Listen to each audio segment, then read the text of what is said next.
Hello, my name is Ethan Page, and today we're going to be looking at the fifth and final installment of my GPE340 root motion course. This is the culmination of all the previous parts, the previous videos, and I'm bringing everything together with a final few bits and pieces and effects. This is more of a proof of concept. The things I'll be going over in this video could be applied much better than I've applied them. However, they get the point across. So if you are using this to look and learn, you can do better, I assure you. However, this will definitely show you how they can be used, and perhaps give some inspiration. But before we get ahead of ourselves, let's look at some things that have been added. I've got these statistics up here to show a FPS. Goal is, of course, to keep it above 60, especially when I'm in the actual game. Now this is the super simple and basic main menu. Quit button does work when it's in an actual build. It runs an application quit. The play will take me to the scene real quick though. I've got an options setting and I can muck about with these things. I'll leave the volume up just so that you can hear things. Maybe do it like that, why not? Yeah, apply. Go back. Let's play. Here I am. There's a really shiny thing over there. Still got guns. Now got some music. I'll shut up for a moment so you can hear it.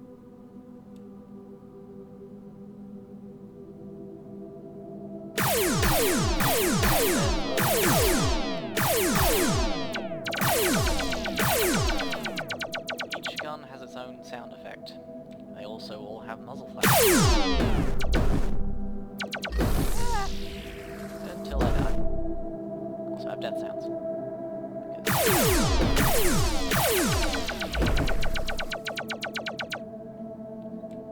And they'll just keep killing me. Muzzle flash, and 2 more goes of them just shooting me until I die. Yeah, again, a group of them's a good way to get yourself killed. I only killed one of them. And I can quit, or I can restart, and once again throws me in here. Escape brings up the options menu. I can set and apply. So it opens up, I can grab and do, set quality, apply, back, and hey! It persists, except for this sets to default value. The effects volume is actually where I left it when I clicked apply. However, due to how it shows up, it likes to go back to a default. The other important thing here is, again, that FPS meter, as I had it before. It's staying a good smooth 75 to 80, depending, so... Even though this is not AAA by any means, it still keeps itself up there, which is pretty good. Now, let's have a bit of a look at some of the code behind these things. We'll start with the settings window, which covers quite a bit of some of this new stuff. The settings window has volume control, which is these slider values, which set and grab default values from the player prefs, and then in the apply, when I click the apply button, this function runs and it sets a bunch of the things. So the master volume, music volume, effects volume, each of these gets set and is then measured through this volume versus decibels curve, animation curve. It calculates a volume based off of the volume passed in the value and a decibel range of anywhere between -80 and 0 for muted and unmuted respectively. I'll show this off in a minute. The script also goes through the resolution settings, quality drop-downs. It fields and clears both of these lists and drop-downs so that when I click the options menu, those appear, those drop down. They do as they show off. Now you may have also noticed the audio that was going on. whenever I shot, or an enemy shot, there was that audio happening. Each gun had its own sound. Whenever a player or an enemy died, they also played a death noise. Let's start with the weapons. Weapons have an audio source and a clip, which allows the fact that they have their own audio source means that they produce the sound at the gun's location. So a gun firing from further away in Unity space would be quieter. You'd also get a directional input. If it was coming from the right, you'd hear it in the right ear first.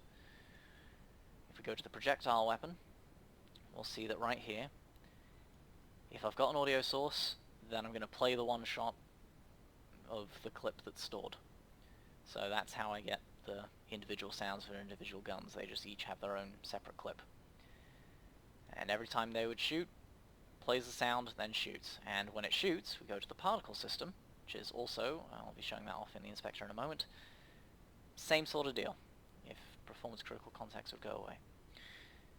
If the particle is there, make it go. So we get a nice little blue flash because it's all sci-fi lasers and stuff.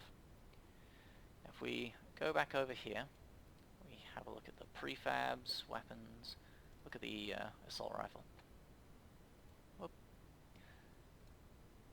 The barrel has a particle system that has all of this set up for it, and an audio source that has the effects audio thing. I'll show that off again in a moment, tie that all back in, and the audio clip.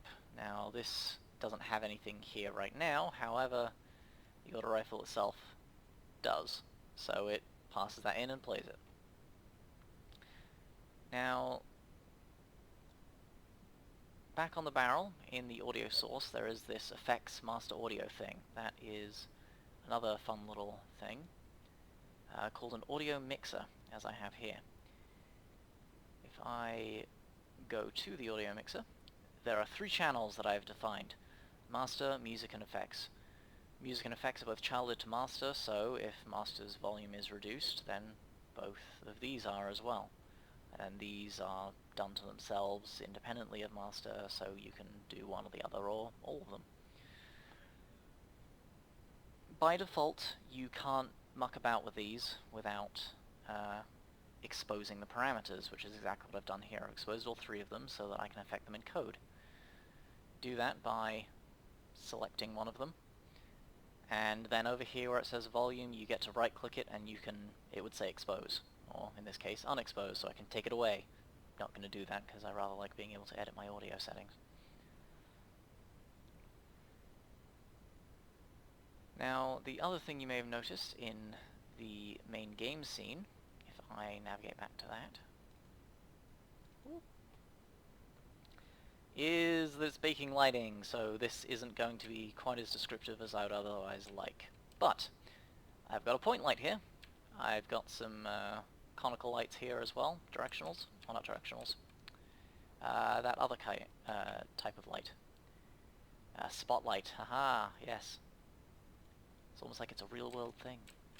And I've got a very, very, very shiny black sphere here, except it's not black. The lighting just hasn't peaked yet. This is a reflector sphere, really, that is, more importantly, inside a reflection probe. This is one of those things I mentioned at the beginning that can be done better. I'm doing it big and obvious here so that we can see it in-game. This is a good way to have sort of mirror-like effects. You can see reflections of big terrain pieces, that sort of thing, or if you have a light source nearby, such as I do here, it helps reflect it to brighten it almost artificially. A good example of this would be if, say, you have a campfire in a forested area at night or something. You maybe want to have a few of these reflector pieces, like my not supposed to be black sphere there. There can be tiny, tiny little things just scattered nearby the campfire to make it seem brighter and reflect on the nearby area. So that's exactly what this does. It also, when you play the game, you can get close, and I'll show that off, and it reflects the nearby things. Or at least, it would. if the lighting had baked. When I get closer you can see that it is reflecting the light a little bit. Oh yeah, people are still shooting at me. Thank you very much for watching. This has been a long project, full of fun and frustration as any project is, but yeah, no, all in all, wasn't bad to do. I look forward to improving it, and perhaps I'll put an update video out once I have. Thank you very much for watching.